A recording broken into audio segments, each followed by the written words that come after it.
Good morning, student. Now I am going to describe the chapter 10, The Wolf and the House Dog. एक भेड़िया और घरेलू कुत्ते के विषय में इस स्टोरी में आपको बताया जा रहा है. Now you see, there is nothing in the world as important as freedom. इस संसार में फ्रीडम से बढ़कर कुछ भी इम्पोर्टेंट नहीं है.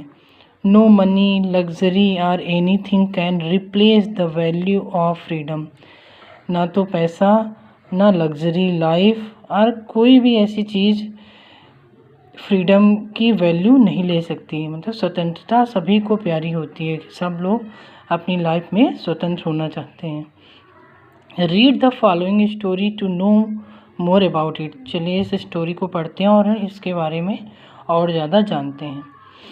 There was once a wolf who got very little to eat because the dogs of the village were always wide awake and watchful. There was once a wolf. एक बार की बात है कि एक भेड़िया था. Who got very little to eat. जिसे खाने को बहुत कम मिलता था.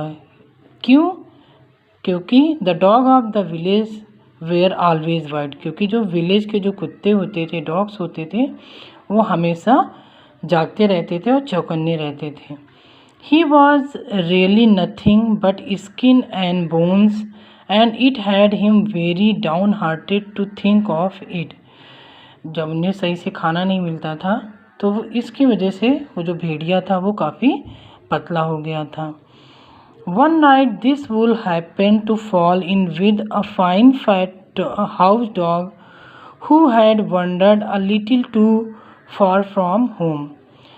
एक रात भेड़िए ने क्या देखा कि एक मोटा सा डॉग घर के पास घूम रहा होता है. The wolf would gladly have eaten him then and there. तो वो वुल्फ चाहता था कि इस डॉग को देन एंड देयर यहीं पे वो उसे खा ले. But the house dog looked strong enough to leave his marks should he try it. लेकिन वो जो डॉग था वो काफ़ी स्ट्रॉन्ग था, काफ़ी हेल्दी था. इस वजह से वो ऐसा नहीं कर सका. मतलब उसकी हिम्मत नहीं हुई ऐसा करने की. So the wolf spoke very humbly to the dog complimenting him on his fine appearance.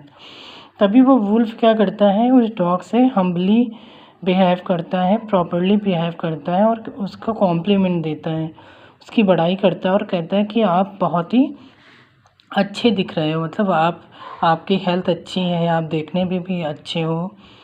You can be as well fed as I am if you want to reply the dog. तभी उस dog ने उत्तर दिया, कहा कि आप भी मेरी तरह अच्छे दिख सकते हो और अच्छा आपको खाने को मिल सकता है यदि आप मेरी बात मानेंगे.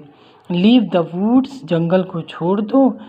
There you live miserably. और यहाँ पे आकर के आराम से रहने लगी. Why you have to fight hard for every bite you get. आप रोज़ खाने के लिए, एवरी बाइट के लिए डेली क्या करते हैं, संघर्ष करते हो, तब आपको खाने को मिलता है. Follow my example and you will get along beautifully. तो वो डॉग कहता है कि मैं जो भी बताऊं उसको आप अगर फॉलो अप करेंगे तो आपकी भी लाइफ अच्छी हो जाएगी. What must I do asked the wolf. तभी उस वुल्फ ने उससे पूछा कि मुझे क्या करना चाहिए. Hardly anything answer the house dog.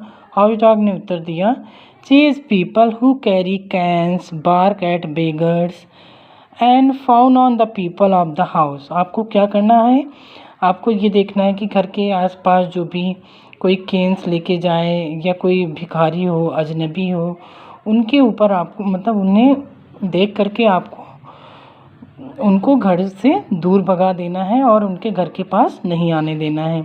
In return you will get tidbits of very kind chickens. और इसके बदले में आपको खाने के लिए चिकन्स मिलेंगे, बोन्स मिलेंगे, choice bits of meat, sugar, cake and much more beside, not to speak of kind words and caresses.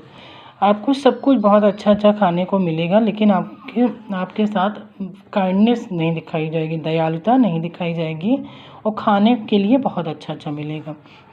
The wolf had such a beautiful vision of his coming happiness with he almost wept.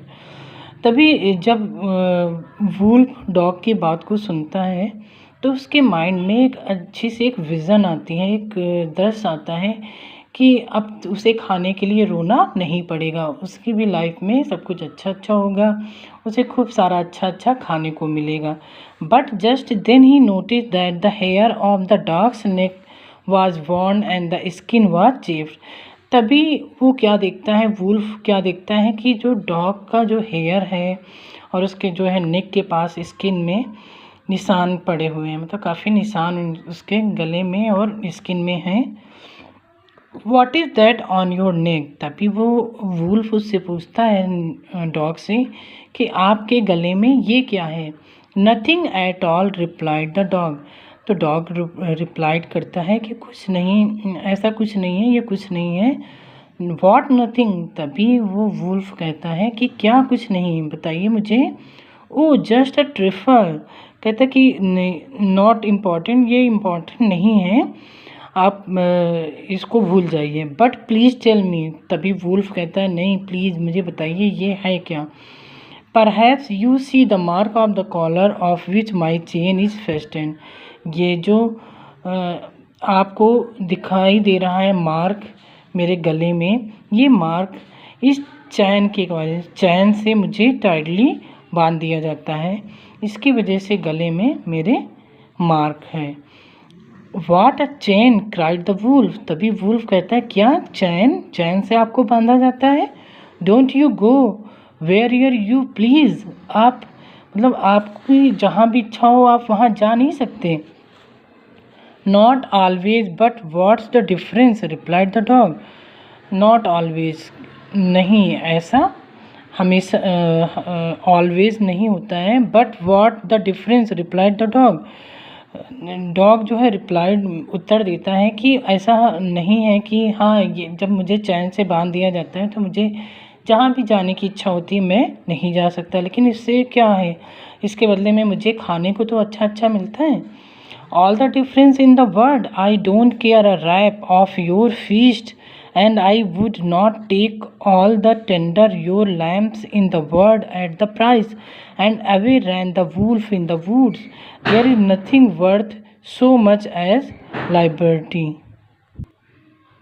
तो student उस wolf को ये realise होता है कि खाने को तो सब कुछ मिलेगा, लेकिन उसके लिए मुझे किसी की गुलामी करनी पड़ेगी। ऐसा सोच करके वो वहाँ से अपनी जंगल की तरफ भाग जाता है और वापस नहीं आता है। तो स्टूडेंट इस चैप्टर में ये बताया गया है कि फ्रीडम हमारी लाइफ में बहुत ही इम्पॉर्टेंट होता है।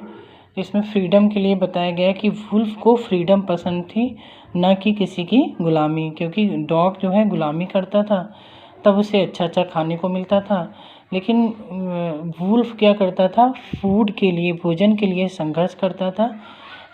फिर भी कभी उसे अच्छा खाने को मिलता था, कभी नहीं मिलता था, लेकिन फिर भी उसे गुलामी पसंद नहीं थी, इसलिए वो वहाँ से भाग जाता है और वापस फिर से जंगल पहुँच जाता है। Now your chapter is finished.